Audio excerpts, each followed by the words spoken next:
In the last 2 seasons, Spurs have seen a 3rd place finish, bettered by only a runners-up spot last year. So can they go on to win the Premier League title this time around? I'll be putting forward 5 main reasons why Spurs could lift their first title since 1961. Oh, and if you're wondering why my voice is so bad, let's just say it's difficult to be heard in the Bernabeu. But me and 4 other 1,000 Spurs fans tried our best. Up first, it only seems right to start with the number 1 jersey and someone who's definitely amongst the first names on the team sheet. Now entering his 6th season at the club, Hugo Lloris has been putting in the kind of displays which have seen manager Mauricio Pochettino call him one of the best goalkeepers in the world. Not only is he the captain at Spurs, but his leadership abilities have also seen him become captain for the French national team.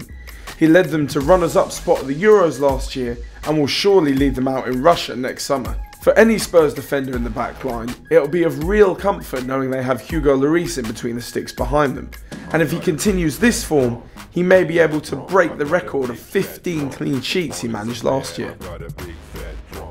And talking of Spurs' defence, their back line is another huge reason why they're so difficult to beat, something which usually comes in handy when you're trying to win the title. The partnership between Belgians Jan Vertonghen and Toby Alderweireld is absolutely brilliant, and with new signee Davinson Sanchez seamlessly slotting in beside them, it looks like they're doing a really good job.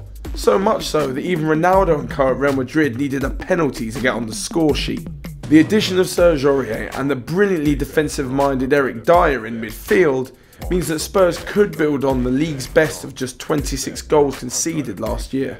Oh, and to throw in another ridiculous stat in there, in his 30 Premier League appearances last year, Toby Alderweireld conceded just 9 fouls. 9 fouls in 30 games. In that same amount of time, Arsenal's Mustafi conceded 35 and Chelsea's Gary Cahill 34, so that's a pretty damn good stat. Moving further up the pitch, and we come to Spurs' midfield, which has the most amazing combination of skill, creativity, hard work and tactical know-how. With the previously mentioned Eric Dyer sitting deep to cover the defence, and the likes of Moussa Dembele setting the tempo in midfield, the attacking players of Christian Eriksen, Dele Alli and Heung-min Son can really showcase their talents going forward. Those 3 scored a combined 40 Premier League goals last year and laid on a further 28 for their teammates. Figures like that again this season would really go some way to helping Spurs capture the league. Their attacking play behind a lone frontman sees the kind of creativity and fluidity that is admired in football, and eventually leads to the ball ending up at the feet of one person. And who else does the ball end up with but, you guessed it, Harry Kane. I've already spoken about the brilliance of Harry Kane before, but his 43 goals and counting this calendar year have seen him end up on the 30-man Ballon d'Or list. Yes, it's a long shot for him winning it, but he's not too bad at those either. His link-up play, attacking threat and deadly finishing has seen him win the Golden Boot in the Premier League for the last 2 seasons, and with a typical Harry Kane August out of the way, he could well be the man to fire Spurs to the league.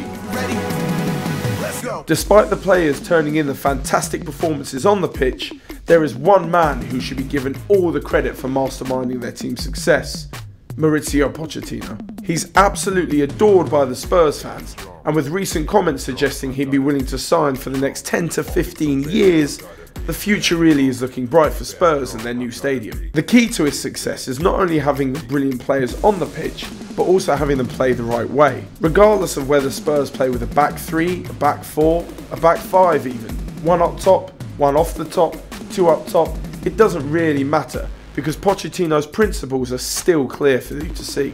With high aggressive pressing, excellent support from the wing-backs out wide, and getting the ball to the key players in attacking areas, it's clear to see why Pochettino's team have drawn plaudits from all over the footballing world. Should Spurs overcome the mental barriers which have seemed to hold them back in the last few years, there is no reason why the Argentine won't be holding the Premier League trophy aloft come next May. Those are my 5 main points why I think Spurs can win the title this season. And if you think my voice is bad now, it'll probably be a lot worse come May if we do end up lifting the trophy. Let me know what you think and whether or not Spurs can finally win the title.